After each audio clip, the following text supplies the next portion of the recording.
Welcome back, everybody. Another edition here of the Postgame Podcast here at Auburn Undercover. Nathan King here in Auburn.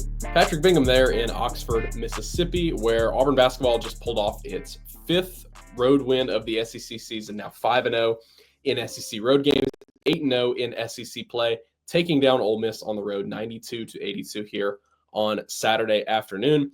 Patrick, no question, this was Bruce Pearl called it Auburn's best road win so far of the season. Obviously, it's their second-ranked road win next to that one over Georgia. I think Ole Miss is a good bit better than Georgia. So really, really impressive offensively for Auburn today. I don't know the last time that a team shoots 50% from beyond the arc and has two guys get a double-double. But talk about what you saw today being there in the arena and just that barrage and an onslaught that Auburn had, scoring 92 points against a really good defensive team. Yeah, I think the biggest thing was every time it felt like this crowd was getting into it. Sorry, there's going to be some people rolling by. Every time the crowd got into it, every time it was like, okay, they have momentum. And they went on some runs. We saw that. Never got to that, kill shot 10-0 run. But they had some 7s, some 6s. And then Auburn would just immediately answer. And we've seen that a couple times on the road from this team. They won't let you go on a prolonged run. They continue to answer. And they were just the entire second half, Ole Miss got it to, Auburn was up 9, Ole Miss got it to 2. And then Auburn never trailed. They never let Ole Miss get back over the hump, take the lead, really let this place get rocking. And that's just the mark of a good team, is they were really, despite it being close, they were able just to keep them at arm's length. Yeah, Sean Padula for Ole Miss, 29 points in this game. He was the guy who was just kind of willing the Rebels into it down the stretch. Like you said, it kept feeling like, okay, this is the possession where they're going to tie it up. This is the possession where they might be able to take a lead. I thought Ole Miss, despite shooting 35 free throws in this game, I thought they missed a lot of key ones, Patrick. I think they missed the front end of a 1-and-1 twice. They missed one there toward the end that I can't remember correctly, either would have tied it or brought it to a 1-point game. And so Auburn was the one, as we've seen so many times this season, make key plays in this game. Bunch of guys were really good. Auburn's guards, I thought, had one of their best performances of the season. Chad Baker-Mazara with 18 points. He goes 4 of 6 from beyond the arc. Denver Jones, I didn't realize this, Patrick, until looking at it during the game. He was only shooting 21% from deep in SEC play. I knew he was in a slump. I didn't realize it extended that far back to the beginning of SEC play. When Auburn's guards shoot like that, and we saw that Janai double team action started to return in this game, and he started to kick it out like we're used to seeing him doing throughout the season. When you shoot 50% from deep, you're going to have a good chance to win any sort of road game, let alone the other things that Auburn had going for them.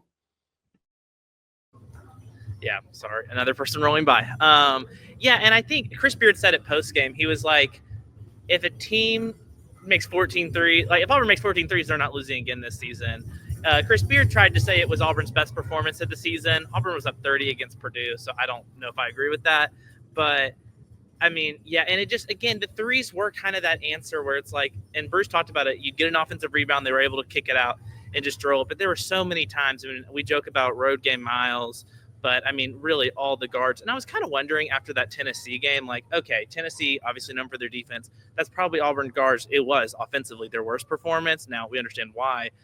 And I kind of wondered if they were going to come, lit up against LSU and really go for it. Miles played okay, but then today was really just a statement after that of the guards can really carry this team as well. And of course, it was really, all 5 starters had 10 points or more.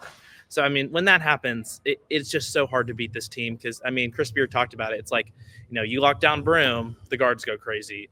You get the guards, Broom or Dylan Cardwell. And so it just continues to complement the depth of this team. Yeah, you mentioned Broom. By the way, the offensive rebounding obviously was a big key in this game. Auburn had 17 second chance opportunities. It felt like, again, there were some of those chances where it's Ole Miss is down by 1 or 2. Auburn misses a shot, but then they get the offensive board or somebody is open for 3. Just kind of delivering those it kind of felt like backbreakers. Ole Miss had to have felt like they were so close down the stretch, but Auburn ends up, they don't trail in the second half. 40 offensive rebounds now for Auburn over the last 2 games. That's certainly going to get it done. And that's what the thing is, that's what you wanted to see. Ole Miss is not big. LSU is not big. Go in there and dominate the front line.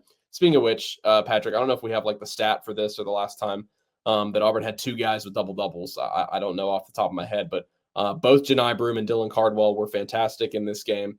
Dylan Cardwell was the one that kind of stands out, though, because Janai Broom, we've come to expect it. Dylan Cardwell, absolute X factor in this game.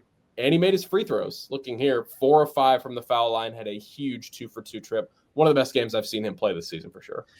Yeah, it might have happened in Maui. I don't remember which game. I think they both had a double-double. No, that's not true, because Dylan Cardwell's first career double-double was the Atlanta game against Ohio State. And so if it happened then, I don't know. Point being, it was his second one career, and he talked about it. He was like, yeah, all the guys were kind of really encouraging me on the sidelines before he made. But, I mean, he made a bunch of free throws. He made those back-to-back. He did that against Tennessee a week ago, and he really talked about – he joked in postgame. He was like, look, I just want to tell the fans, like, I am practicing it. Like, I'm trying to be better and it not be such a joke. And it wasn't today. He definitely performed. But again, and I feel like I say it over and over again, but the depth of this team is just – when Broome goes out, or when they're both playing at the same time, and Dylan can be such a factor and not get in foul trouble. And that was what was interesting was – I mean, at some point, everyone's going to have some fouls when a team shoots 35 from the charity stripe, which is a season high. But the guys that were like, quote, in foul trouble late, it was Miles Kelly and Chad Baker. It wasn't, Dylan or Janai or anything like that. And if you had told me before the game, oh, Ole Miss is going to shoot 35 free throws, I would have been really concerned about Auburn centers. Yeah, absolutely. Absolutely. Like you said, season high in foul shots allowed for Auburn. Looking back here, so they did both have a double-double in Atlanta, because that was the Janai Broome 20 rebound game. So yeah, he did enough for 3 double-doubles in that performance. Patrick, with this win here today, crazy to think about. We sit here, it's the first day of February.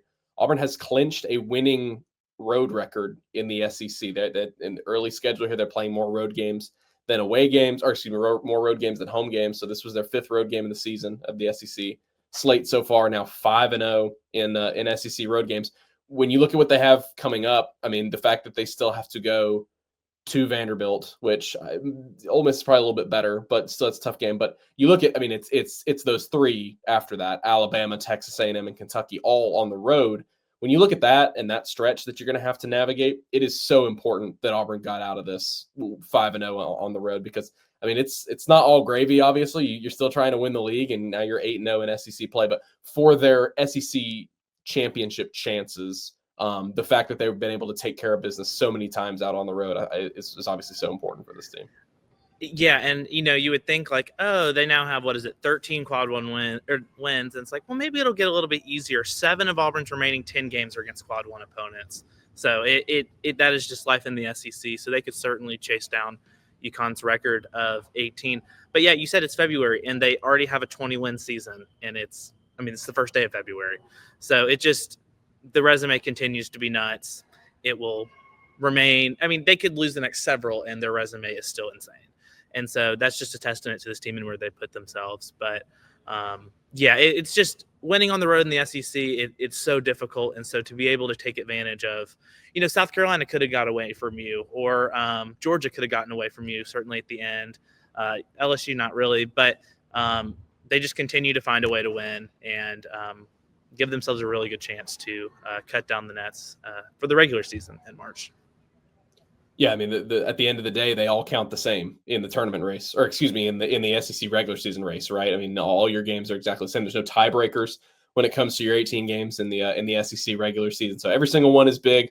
Auburn will hit the halfway point in SEC play moving forward against Oklahoma on Tuesday, by the way, which beat the tar out of Vanderbilt today. So it's a ranked Vanderbilt team that came into Norman. Oklahoma played very well there today. Oklahoma's won 3 out of their last 4 games, and so no rest for the weary. We've seen some surprising results on home floor. So Auburn will be back in action on Tuesday. Patrick, I know you've got you've got obviously all your responsibilities, and we appreciate you for everything you do for our site, in addition to a long drive back tonight. So we will let you go. Thank you so much to Patrick for hopping on here today and for getting this video to you guys. And so for Patrick, I'm Nathan King. This was the Postgame Podcast. Go over to auburnundercover.com. We'll talk to y'all later.